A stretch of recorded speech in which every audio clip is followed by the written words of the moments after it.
Doktor, heç olubdumu ki, hansısa bir xəstənizi unuda bilməyəsiniz və buna səbəb nə olubdu? Psixologiyası, klinikası və yaxud da münasibətiniz?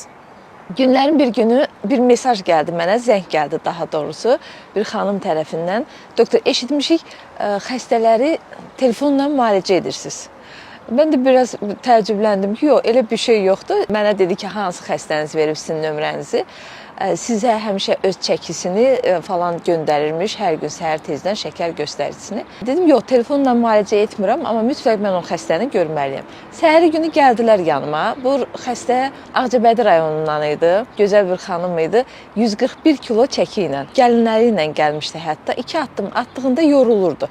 Yəni klinikada mən demək olar ki, onu birinci mərtəbədə qarşıladım. Bütün həkimlər heyəti də, kardioloq, nevropatoloq hamını da orada istiqamətləndirdim ki, yəni əziyyət idi həqiqətən addımlamağı. Xəstənin məndən istədiyi yeganə bir şey idi.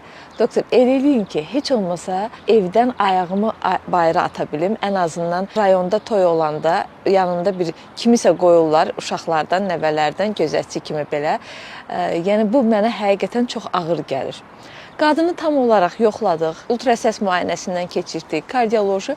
Yəni bu qədər çəki olmasına baxmayaraq o qadının bütün orqanları sağlam idi. Və təbii ki, belə xəstəni müalicə eləməkdə asan başa gəlir. Və müalicəmizə başladıq. İlk günlər təbii ki, çəki göstəricisini hər gün çəkib göndərirdi.